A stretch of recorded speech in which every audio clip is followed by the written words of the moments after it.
All right, greetings and welcome to the Dr. J Vlog series. It's Monday, April 7th, 2025, and on Mondays we look into mathematics and statistics, but with an interesting twist today because I'm going to show you the relationship between math and stats and term limits. I'm talking specifically about the U.S. presidency. So the U.S. has touted itself, as many of you know, as a constitutional republic that approaches its quarter millennial birthday. That'll be 250 years next year. For those who are interested in the numbers, there have been 47 presidents elected to the United States over that period of time. And in addition, that includes two people who've been elected and served non-consecutive terms as president. So first there was Grover Cleveland, a Democrat who served as the 22nd president of the United States from 1885 to 1889. He then lost to Benjamin Harrison, who became the 23rd president. And then he defeated Harrison in the rematch, so to speak, to reclaim the presidency a second time from 1893 to 1897. President Trump then became the 45th president elected to the United States and served from 2017 to 2021 before losing to Joseph Biden and then being reelected as the 47th president after defeating Biden's Vice President Kamala Harris to assume power on January 20th, 2025. Now, looking at the history of U.S. president, there's some interesting statistical factoids that you may or may not be aware of. Thought I'd share some of these. So in total, there have been 4 presidents who have actually died of natural causes while in office, including William Henry Harrison, the 9th president, who served for only a month, the shortest serving president. Zachary Taylor, the 12th president, who served for just over 16 months. Warren Harding, who was the 29th president, who served for 29 months between 1921 and 23. And then Franklin Delano Roosevelt, FDR, who served as the 32nd president of the U.S. and died only a few months into his record-setting fourth term on April 12, 1945. In addition, 4 U.S. presidents have been assassinated while in office. Abraham Lincoln, most famously, of course, early in his second term. Then there was President James A. Garfield, the 20th president of the U.S., and he was killed 6 months after being elected. Then there's William McKinley, the 25th president, who served he served 1 full term, and then he was just killed 6 months into his second term as president. And then also, quite famously, JFK, John F. Kennedy, who was the 35th president of the United States and assassinated just shy of completing his the third year in office, so on November 22nd, 1963. Several folks have been elected and served out 2 full terms, and that is 8 years, and without interruption. And these include George Washington, the first U.S. president, Thomas Jefferson, the third, but also James Madison, Andrew Jackson, Ulysses Grant, the aforementioned Grover Cleveland, 8 years total, Woodrow Wilson, Dwight Eisenhower, Ronald Reagan, Bill Clinton, George W. Bush, and Barack Obama. And then President Trump will likely join that list, assuming that he's in good health and he doesn't suffer any misfortunes along the way.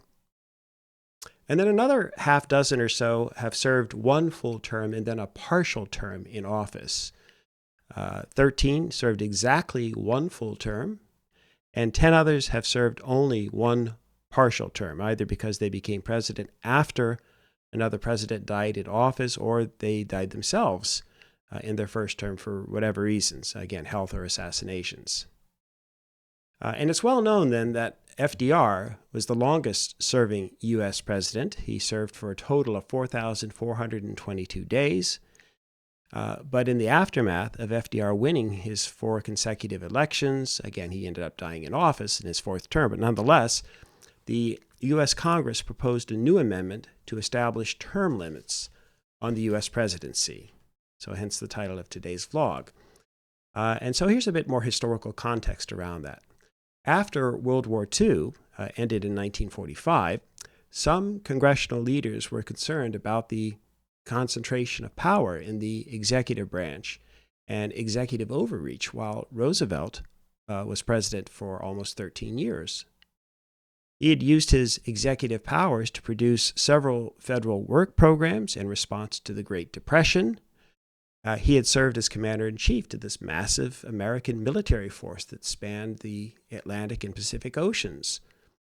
And while these uses of executive power were justified by some because of the particularly difficult circumstances of the 1930s and the 1940s, the idea of a president serving in such an almost autocratic way, especially during the post-war peace era, was viewed with deep concerns. So in 1947, just 2 years after Roosevelt's death and Harry Truman ascended to the presidency, the House of Representatives proposed Joint Resolution 27, calling for a set limit of 2 terms, each containing 4 years, for all future presidents. So after going through some revisions in the Senate, the proposed amendment was actually then approved and sent out to the states for ratification. And the proposed amendment, now officially adopted as the 22nd Amendment, was ratified on February 27th, 1951, after about 4 years of deliberation.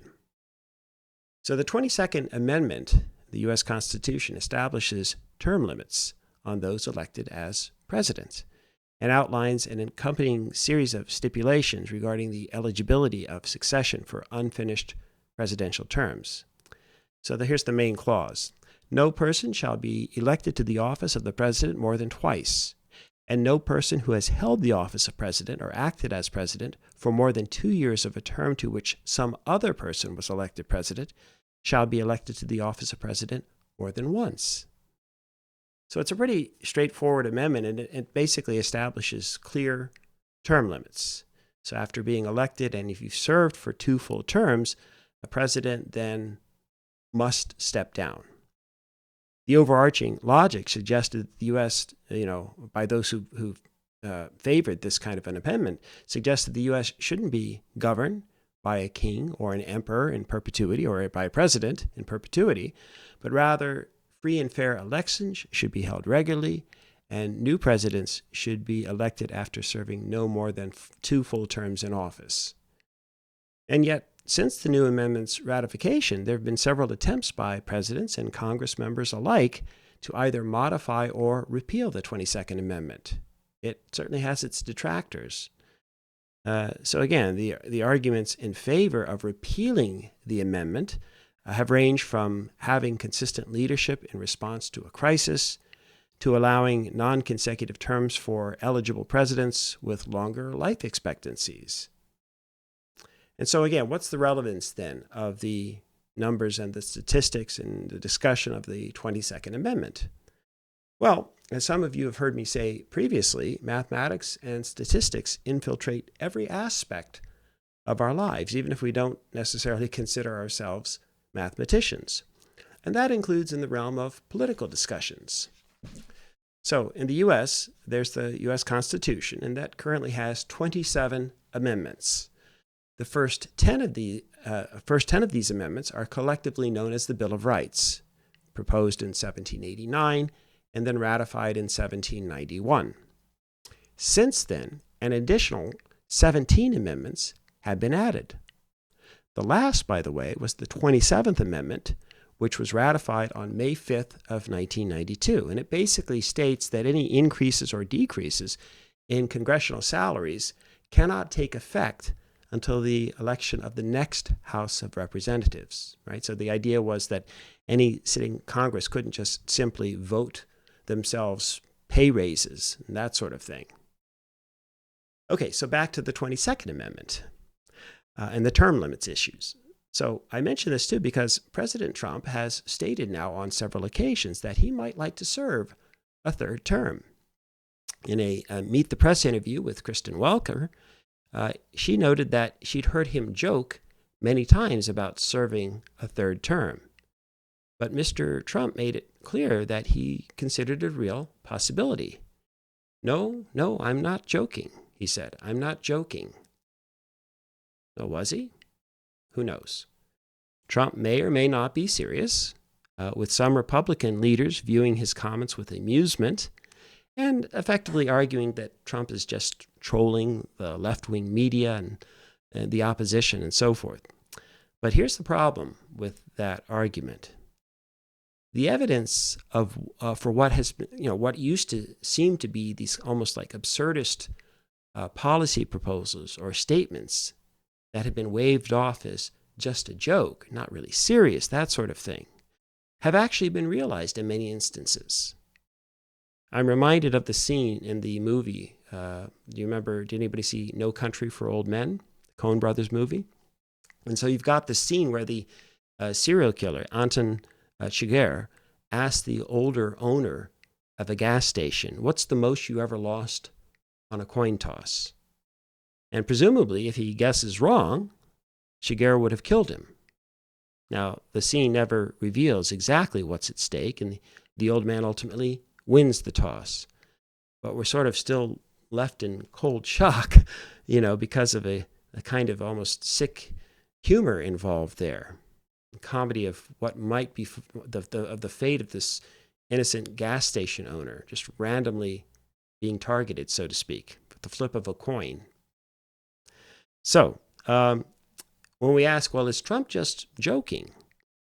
Well, again, was he just joking in 2020 when he tried to hold on to power in defiance of the Constitution, and when he sought to overturn the 2020 election despite losing, claiming widespread election fraud and so forth?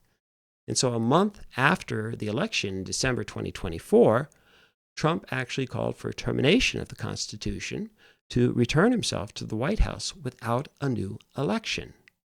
And he posted the following on Truth Social, quote, "A massive fraud of this type and magnitude allows for the termination of all rules, regulations, and articles, even those found in the Constitution," end quote. Again, was he just joking? And then we all saw what happened on January 26, 2021, as Trump's supporters stormed the U.S. Capitol in an effort to prevent Biden's victory from being certified. That was no joking matter either, but especially for those who lost their lives that day or in the weeks that followed. Well, and in the 11 weeks then since he's resumed office, President Trump has pressed the boundaries of executive power more than any other modern predecessors.